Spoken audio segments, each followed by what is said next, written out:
There's a certain subset of adjectives in the first and second declension that doesn't quite follow the standard rules of declension in the singular. We can call these pronominal adjectives, but some like to call them the naughty nine. They just don't like following the rules. Okay, so maybe these adjectives just have different rules that they follow. Another name given to them is UNUS NAUTA, one sailor, which is an anagram for these naughty nine. And here they are. And I like to remember them in this specific order because it groups related words together and sounds cool. Unus, nolus, ullus, solus, neuter, alter, uter, totus, and alius. Unus and ullus come from the same root. Unus means one, while ullus means any one, but usually in a negative context. Nullus is the opposite of ullus, neuter the opposite of uter, and alter and alias are related too. Alter means another of two options, while alias means another when there are three or more.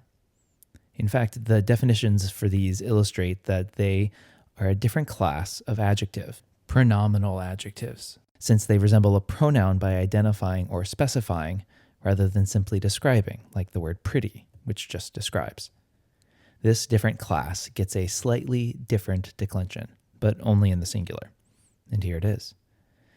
Let's illustrate it with the adjective unus aum. The nominative is standard, but the genitive ends in ius for all genders, while the dative ends in e for all genders. And let's contrast these endings with those from the standard adjective bonus aum.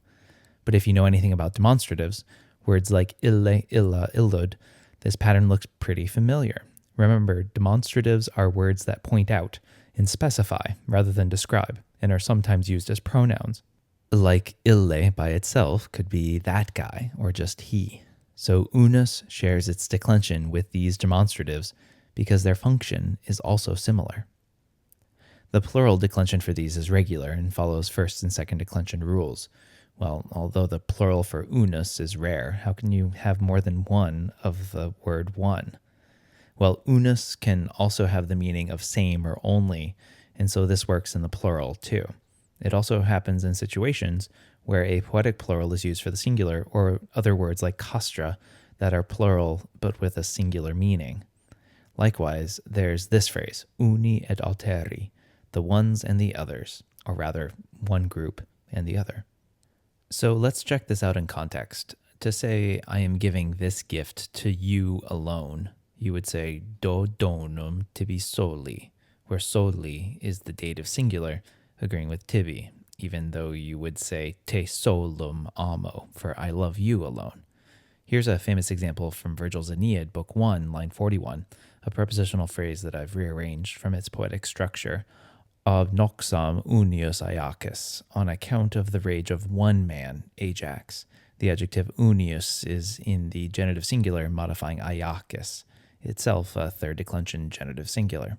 Here's another one from Cicero's second speech against Verres. De quaestu ac lucro dicam unius agri et unius anni.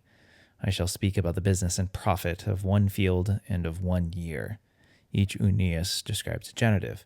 And another great example from the same speech, where Cicero repeats the genitive of nullus to great effect.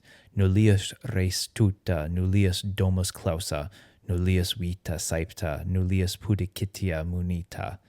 The stuff of no one is safe, the house of no one is shut, the life of no one is secure, the chastity of no one is protected. And he continues, against your lust and greed.